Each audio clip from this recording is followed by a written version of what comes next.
Start कर रहे हैं क्लास 9 का मैथ। ठीक है, पहला चैप्टर यहाँ पर दिया गया है संख्या पद्धति। संख्या पद्धति को हम लोग इंग्लिश में कहते हैं नंबर सिस्टम। ठीक है, और इस चैप्टर में जब आप देखेंगे तो यहाँ पर आप देख सकते हैं कि 1.1 से 1.6 तक आपको प्रश्नावली यानी कि एक्सरसाइज दिया गया है। ठीक है, और 1.7 में सारांश दिया गया है, यानी कि आपने इस चैप्टर से क्या क्या सीखा उसी चीज़ को 1.7 में दिया गया है।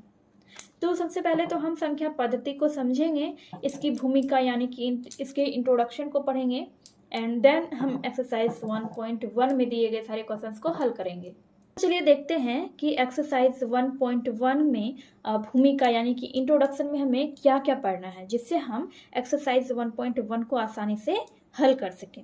देखिए, क्लास 9th का मैथ एक्सरसाइज 1.1 को हल करने के लिए हमें इन सब चीज़ों को पढ़ने की ज़रूरत है। ठीक है, जिसका मैंने लिस्ट यहाँ पर बना लिया है। पहला है संख्या रेखा। देखिए, जैसे कि आप लोग जानते हैं कि इस चैप्टर का नाम क्या है, संख्या पद्धति यानी कि नंबर सिस्टम।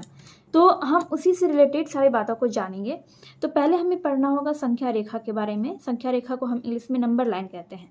फिर अब प्राकृत संख्या, जिसे नेचुरल नंबर कहते हैं। पूर्ण संख्या, इसको होल नंबर कहते हैं। पूर्णांक, इसको बोलते हैं इंटीजर। भिन्न संख्या, इसको बोलते हैं फ्रैक्शनल नंबर। परिमेय संख्या यानी कि रैशनल नंबर। बस एक्सरसाइज 1.1 में हमें इतना ही पढ़ना है। ठीक है, एंड देन हम एक्सरसाइज को सॉल्व करेंगे। एंड वीडियो अगर आपको थोड़ी सी भी हेल्पफुल लगेगी तो प्लीज़ वीडियो को लाइक कर दीजिएगा। तो सबसे पहले हम ये देख लेते हैं कि संख्या रेखा यानी कि नंबर लाइन क्या होता है। तो आप यहाँ पर देख सकते हैं, यहाँ मैंने संख्या रेखा बनाया है। ठीक है, इसी को संख्या रेखा बोलते हैं। देखिए, संख्या रेखा पर आप देख सकते हैं कि कौन कौन सी संख्या होती है। धनात्मक संख्या भी होती है और ऋणात्मक संख्या भी होती है, और शून्य भी होता है। ये मैंने यहाँ पर L लिखा है और यहाँ पर लिखा है R, यानी कि ये लेफ्ट साइड हो गया और ये राइट साइड हो गया। संख्या रेखा में क्या होता है, संख्या रेखा पर जैसे आप बाएं तरफ बढ़ते जाएंगे संख्या छोटा होते जाएगा। ठीक है, देखिए, इतना तो आपको पता ही होगा कि धनात्मक संख्या बड़ी होती है और ऋणात्मक संख्या छोटी होती है। तो यहाँ पर आप देख सकते हैं ये बीच में 0 है और इसके दाईं तरफ है, 0 के दाईं तरफ धनात्मक संख्या है और 0 के बाईं तरफ है ऋणात्मक संख्या। ठीक है, तो धनात्मक संख्या यानी कि ये हो गया 1 2 3 4 और इससे भी आगे तक। ठीक है, और ये ऋणात्मक संख्या हो गया जिसमें कि माइनस लगा हुआ होता है। धनात्मक संख्या प्लस वाले चिन्ह को दर्शाती है, लेकिन क्या होता है कि हम संख्या रेखा पर या फिर कहीं भी कोई भी क्वेश्चन जब हम सॉल्व कर रहे होते हैं तो जो भी प्लस वाला अंक होता है, जैसे कि +1 या फिर +2, तो उसको हम प्लस के साइन से नहीं दर्शाते हैं। लेकिन अगर वही माइनस का यानी कि अगर ऋणात्मक संख्या रहे तो उसको हमें माइनस के साइन से दर्शाना पड़ता है। ठीक है, यानी कि जिसमें माइनस नहीं लगा हुआ हो वो क्या हो गया, वो धनात्मक संख्या हो गया, और जिसमें माइनस लगा हुआ हो वो ऋणात्मक संख्या हो गया। ठीक है, और मैंने आपको क्या बोला था कि जैसे हम संख्या रेखा पर दाईं तरफ बढ़ते जाते हैं वैसे वैसे संख्या बड़ा होते जाता है, और जैसे जैसे हम संख्या रेखा पर बाईं तरफ बढ़ते जाते हैं तो संख्या छोटा होते जाता है। अब यहाँ पर आप देखिए, अगर मैं आपसे पूछूं कि 0 और 1 में से कौन सा बड़ा है, या फिर 0 और 3 में से कौन सा संख्या बड़ा है, तो 0 और 3 में से आप तुरंत बता देंगे कि 3 बड़ा होता है। ठीक है, ये आप ऐसे भी बता सकते हैं, लेकिन ये क्यों बड़ा होता है, क्योंकि आप यहाँ पर देख सकते हैं कि 3 जो है वो 0 के दाईं तरफ है, इसलिए 3 0 से बड़ा है। ठीक है, अब यहाँ पर देखिए, मैंने आपसे पूछ लिया कि 0 और -1 में से कौन सा बड़ा है, तो आपका आंसर क्या होगा, आपका आंसर होना चाहिए 0। ठीक है, 0 और -1 में से 0 बड़ा है। क्यों, क्योंकि 0 -1 के दाईं तरफ है। ठीक है, 0 क्या है, -1 के दाईं तरफ है, इसलिए 0 बड़ा है। अब -3 और -2 में से कौन बड़ा है, -3 और -2 में से -2 बड़ा है। -3 छोटा है क्योंकि -3 जो है वो -2 के बाईं तरफ है, और -2 क्या है, वो -2 -3 के दाईं तरफ है, इसलिए -2 बड़ा है, -3 छोटा है। वैसे यहाँ पर भी होगा। ठीक है, आई होप आपको संख्या रेखा में कहीं पर भी कोई प्रॉब्लम नहीं आई होगी। आई होप आपको अच्छे से संख्या रेखा समझ में आ गया होगा। अगर समझ में आ गया है तो वीडियो को लाइक कर दीजिए एंड कमेंट करके बताइए कि आपको संख्या रेखा में आया या नहीं। ठीक है, देखिए, चलिए नेक्स्ट हम देखते हैं। नेक्स्ट टॉपिक हमारा प्राकृत संख्या। प्राकृत संख्या को हम इंग्लिश में बोलते हैं नेचुरल नंबर। नेचुरल नंबर, अब इसका डेफिनेशन यानी कि इसका परिभाषा क्या होगा, 1 से अनंत तक की गिनती की संख्याओं को प्राकृत संख्या कहते हैं। 1 से अनंत तक, अनंत क्या होता है? 1 से अनंत तक, 1 से लेके जहाँ तक आप गिनती कर सकते हैं वो सारी संख्याएं क्या है? वो सारी संख्याएं प्राकृत संख्याएं हैं। ठीक है, 1 से लेके आप गिनती स्टार्ट करते हैं, आप किसी भी चीज़ की गिनती कर रहे हैं तो आप कहाँ से स्टार्ट करते हैं? 1 से स्टार्ट करते हैं। तो 1 से अनंत तक की जितनी भी गिनती की संख्या होती है सभी संख्याओं को हम प्राकृत संख्या कहते हैं। जैसे कि 1 2 3 4 और इसके आगे जहाँ तक आप लिख सकते हैं, जहाँ तक आप गिनती कर सकते हैं वो सारी संख्याएं प्राकृत संख्या हैं। इसी में एक चीज़ है कि प्राकृत संख्या को हम n से सूचित करते हैं। प्राकृत संख्या को हम किससे सूचित करते हैं? n से सूचित करते हैं। आपको ध्यान रखना है कि प्राकृत संख्या को हम n से सूचित करते हैं। नेक्स्ट है पूर्ण संख्या यानी कि होल नंबर। पूर्ण संख्या को इंग्लिश में होल नंबर बोलते हैं। तो इसका डेफिनेशन यानी कि इसकी परिभाषा है, शून्य से लेकर अनंत तक की गिनती की संख्याओं को पूर्ण संख्या कहते हैं। ठीक है, देखिए, या फिर सिंपल सी भाषा में आप ये बोल सकते हैं कि जब हम प्राकृत संख्या में ही 0 को ऐड कर देते हैं तो वो पूर्ण संख्या बन जाता है। देखिए, अगर मैं 0 को हटा दूं तो यहाँ से क्या है? ये प्राकृत संख्या है, और इसी प्राकृत संख्या में अगर हम 0 को ऐड कर देंगे तो वो क्या बन जाएगा? वो पूर्ण संख्या बन जाएगा। तो ये क्या है? ये पूर्ण संख्या है। ठीक है, पूर्ण संख्या को W से सूचित करते हैं। पूर्ण संख्या को W से सूचित किया जाता है और प्राकृत संख्या को N से सूचित किया जाता है। नेक्स्ट है इंटीजर यानी कि पूर्णांक। पूर्णांक को इंग्लिश में इंटीजर बोलते हैं। इसका डेफिनेशन है, यदि पूर्ण संख्या में ऋणात्मक संख्याओं को भी जोड़ दिया जाता है या जोड़ दिया जाए तो उसे पूर्णांक कहते हैं। ठीक है, यदि हम पूर्ण संख्या में ऋणात्मक संख्याओं को भी जोड़ देंगे तो वो पूर्णांक बन जाएगा। ये क्या है? ये पूर्ण संख्या है। पूर्ण संख्याओं में ही अगर हम माइनस वाली संख्याओं को भी जोड़ देंगे तो वो क्या बनेगा? वो पूर्णांक बन जाएगा। ठीक है, तो इसमें तीनों चीज़ आ जाएगा, 0 भी आ जाएगा और धनात्मक संख्याएं भी आ जाएगी, ऋणात्मक संख्याएं भी आ जाएगी। मतलब जितनी भी संख्या रेखा पर होती है वो सारी संख्या इसमें आ जाएगी। पूर्णांक का यहाँ पर एग्जाम्पल भी मैंने लिखा है। देखिए, यहाँ से अगर मैं इसको ढक दूँ इस तरह से तो यहाँ से आप क्या देख सकते हैं? 0 1 2 3 4 ये क्या है? ये पूर्ण संख्या है। ठीक है, ये पूर्ण संख्या है। और अगर इसी पूर्ण संख्या में हम माइनस वाली संख्याओं को ऐड कर देते हैं तो वो क्या बन जाता है? वो पूर्णांक बन जाता है। ठीक है, इसे Z से सूचित करते हैं। Z से पूर्णांक को यानी इंटीजर को हम Z से सूचित करते हैं। क्यों करते हैं? ये आपकी बुक में दिया गया है। देखिए, यहाँ पर आप देख सकते हैं पेज नंबर 2 में Z जर्मन शब्द जहलीन से लिया गया है जिसका अर्थ है गिनना, और जहल का अर्थ है संख्या। Z जर्मन शब्द जहलीन से लिया गया है जिसका अर्थ क्या होता है? गिनना। ठीक है, देखिए यहाँ पर आप पढ़ सकते हैं, यह सभी पूर्णांकों का संग्रह है और इसे प्रतीक Z से प्रकट किया जाता है। इसे किससे प्रकट किया जाता है? Z से प्रकट किया जाता है। ठीक है, इंटीजर्स यानी कि पूर्णांकों को हम Z से दर्शाते हैं। चलिए, यहाँ पर आपका पूर्णांक भी हो गया है। अब नेक्स्ट है भिन्न संख्या, जिसको हम इंग्लिश में फ्रैक्शनल नंबर कहते हैं। भिन्न संख्या को हम इंग्लिश में फ्रैक्शनल नंबर कहते हैं। तो इसका डेफिनेशन हो जाएगा, वैसी संख्याएं जिसे बटा के रूप में लिखा जा सके वैसी संख्याएं भिन्न संख्याएं कहलाती है।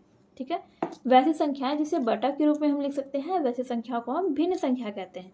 जैसे कि यहाँ पे मैंने आपको समझाने के लिए यहाँ पर 1 लिखा है। देखिए, हम यहाँ पर 4 लिखेंगे, 5 लिखेंगे या फिर 6 लिखेंगे, 8 लिखेंगे, इनमें से हम कुछ भी लिखेंगे।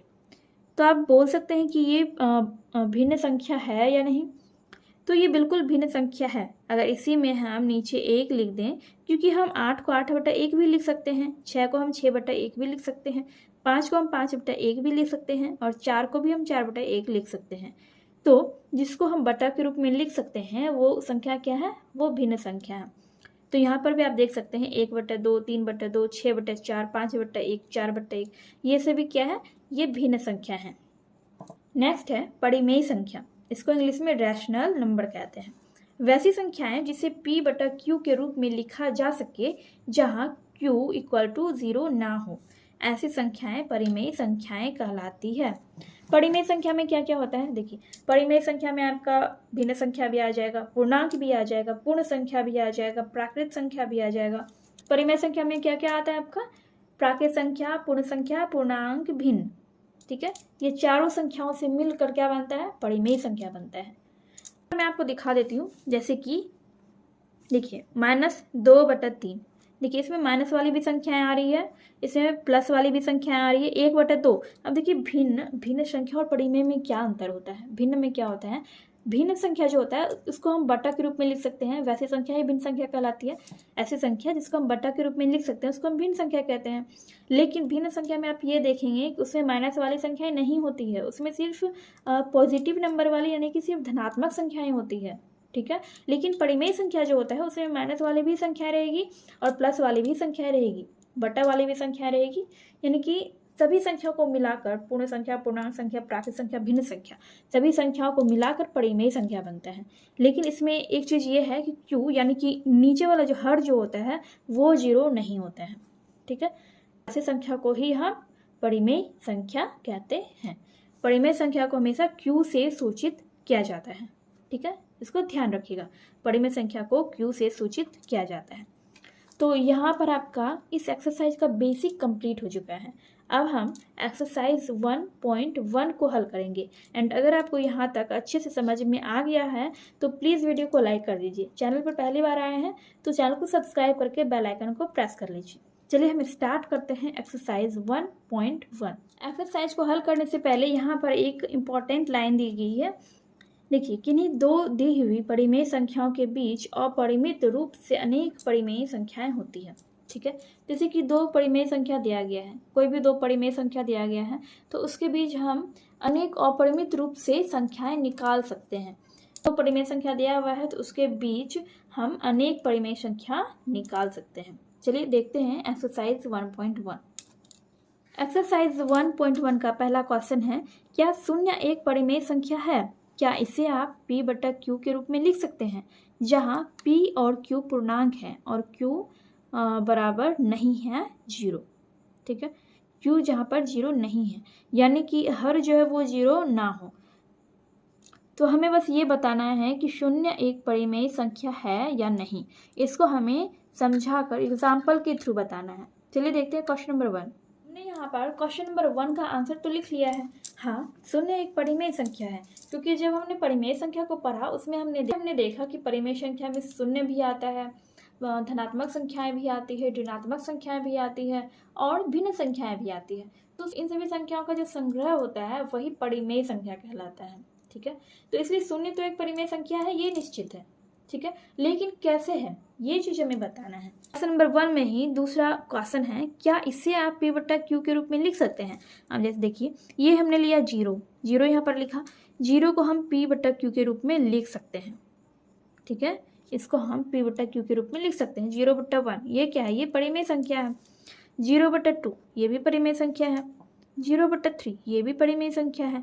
और क्या बोल रहा है उसमें कि जहाँ पर p और q, p देखिए ऊपर वाले को ये क्या हो गया, ये हो गया ऊपर वाला p और नीचे वाला हो गया q, ठीक है। जहाँ पर p और q क्या है, ये पूर्णांक, ये देख रहे हैं आप, ये सारा क्या पूर्णांक है। और q बराबर 0 नहीं होना चाहिए, यानी कि नीचे जो है वो 0, q यानी कि नीचे वाला हर वो 0 नहीं होना चाहिए। तो यहाँ पर कोई भी 0 नहीं है, q 0 नहीं है, तो ऐसा हम कह सकते हैं कि हाँ, शून्य एक परिमेय संख्या है और उसको हम p/q के रूप में लिख सकते हैं, ठीक है। तो ये हो गया आपका फर्स्ट नंबर का आंसर।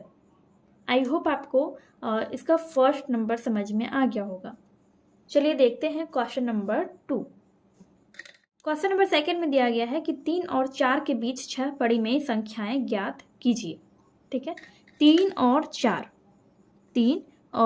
4 के बीच में हमें 6 परिमेय संख्याएं ज्ञात करनी है। कैसे करेंगे, देखिए इसमें हम क्या करते हैं कि जैसे कि यहाँ पर बोल रहा है कि 6 परिमेय संख्याएं ज्ञात कीजिए, तो यहाँ पर एक बढ़ा के यानी कि 6 के बदले हम यहाँ पर क्या लिखेंगे, 7/7 कर देंगे, ठीक है। अगर यहाँ पर बोलता है 5 परिमेय संख्या ज्ञात कीजिए तो हम क्या करते हैं, यहाँ पर 6/6 लिखते हैं। लेकिन यहाँ पर क्या बोल रहा है, 6 परिमेय संख्या ज्ञात कीजिए, तो उससे एक हमने बढ़ा दिया है, 7/7 हमने लिख दिया है, ठीक है।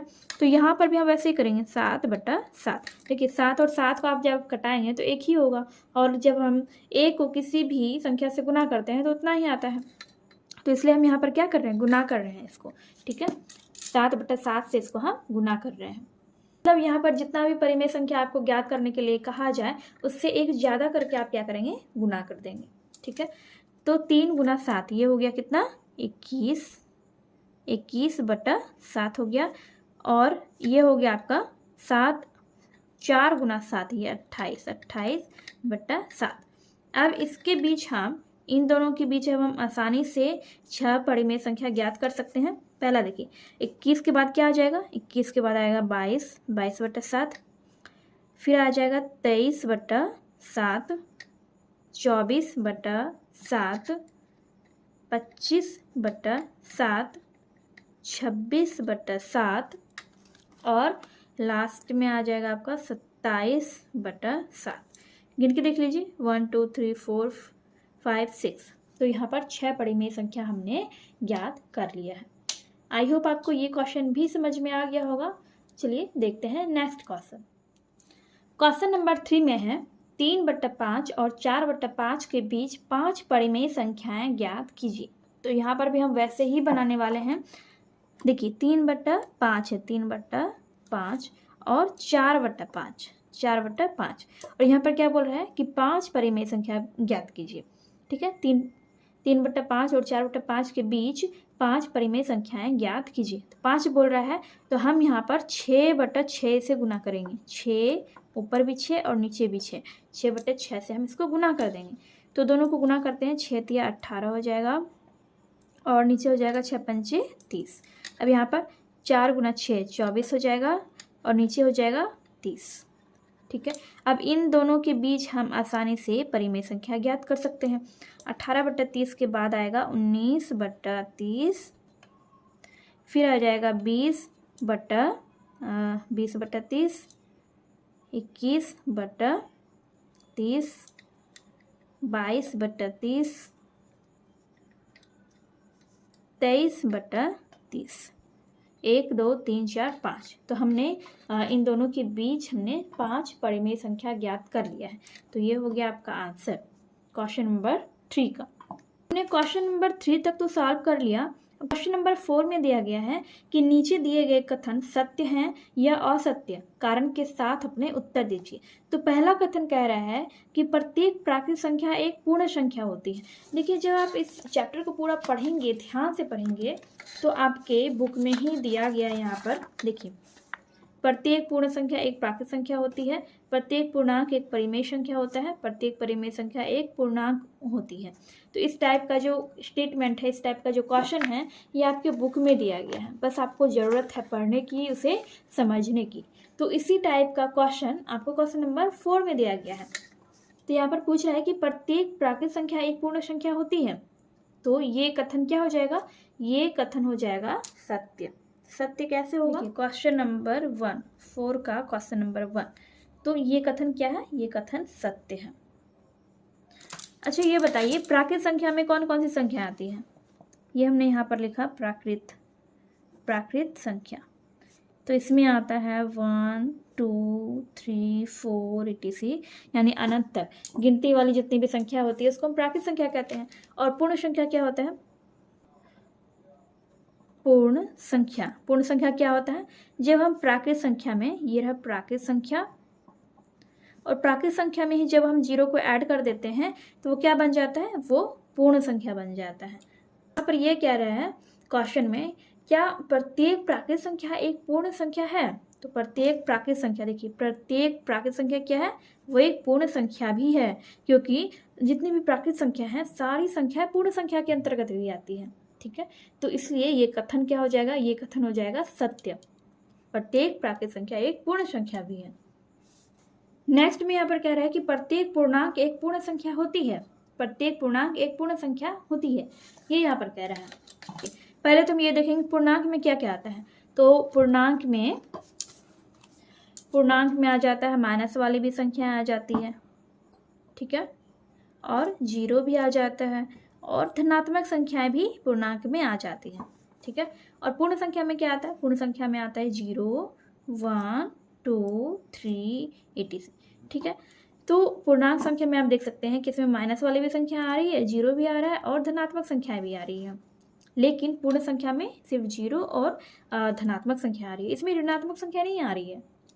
तो इस हिसाब से ये क्या है, इस हिसाब से ये कथन असत्य है। प्रत्येक पूर्णांक एक पूर्ण संख्या नहीं होती है। देखिए प्रत्येक पूर्णांक, ये पूर्णांक संख्या, ये पूरा का पूरा क्या है, ये पूर्णांक संख्या है। तो प्रत्येक पूर्णांक एक पूर्ण संख्या है? पूर्ण संख्या नहीं है, क्योंकि पूर्ण संख्या में माइनस वाली संख्या आ ही नहीं रही है। तो इसलिए प्रत्येक पूर्णांक संख्या पूर्ण संख्या नहीं है। ये कथन हो जाएगा आपका असत्य, असत्य। ठीक है। नेक्स्ट है आपका, प्रत्येक परिमेय संख्या एक पूर्ण संख्या होती है। क्या है? प्रत्येक परिमेय संख्या एक पूर्ण संख्या होती है। चलिए देखते हैं। तो हम ये देखते हैं कि परिमेय संख्या में कौन कौन सी संख्या आता है। इसमें शून्य भी आ जाता है, इसमें धनात्मक संख्याएं भी आ जाती है, इसमें ऋणात्मक संख्याएं भी आ जाती है, इसमें बट्टा वाली भी संख्या आती है, 1/2, 2/3, इस तरह से इसमें माइनस वाली भी संख्या आती है। ठीक है, इसमें क्या आता है, माइनस वाली भी संख्या आ जाती है। तो ये सारी संख्या परिमेय संख्या में आती है। पूर्ण संख्या में क्या आता है, पूर्ण संख्या में आता है 0, और ये धनात्मक संख्या है, गिनती वाली संख्या है। ठीक है, तो यही सारा चीज़ आता है। ये परिमेय संख्या हो गया, ये पूर्ण संख्या हो गया। तो आप ये बताइए, क्या प्रत्येक परिमेय संख्या एक पूर्ण संख्या होती है? तो प्रत्येक परिमेय संख्या, देखिए परिमेय संख्या में कितना सारा संख्या है, माइनस वाली है, धनात्मक, ऋणात्मक, शून्य सब है इसमें। ठीक है, तो प्रत्येक परिमेय संख्या पूर्ण संख्या नहीं होती है। हाँ, अगर ये कहता कि प्रत्येक पूर्ण संख्या परिमेय संख्या होती है, तब ये कथन सत्य हो जाता। लेकिन यहाँ पर कह रहा है कि प्रत्येक परिमेय संख्या एक पूर्ण संख्या होती है, तो ये कथन क्या हो जाएगा, ये कथन हो जाएगा असत्य। तो यहाँ पर हमने लिख दिया असत्य, यानी कि 4 नंबर का फर्स्ट नंबर का कथन हो जाएगा सत्य, सेकंड नंबर का हो जाएगा असत्य, और थर्ड नंबर का भी हो जाएगा असत्य। तो यहाँ पर आप देख सकते हैं कि आपका एक्सरसाइज 1.1 का 4 नंबर का क्वेश्चन भी कंप्लीट हो चुका है। एंड आई होप आपको क्वेश्चन नंबर 1 से 4 तक सारे क्वेश्चन अच्छे से समझ में आ गए होंगे। अगर वीडियो आपको थोड़ी सी भी हेल्पफुल लगी हो तो प्लीज़ वीडियो को लाइक कर दीजिएगा। चैनल पर पहली बार आ रहे हैं तो चैनल को सब्सक्राइब कर जाइएगा। चलिए हम मिलते हैं नेक्स्ट वीडियो में।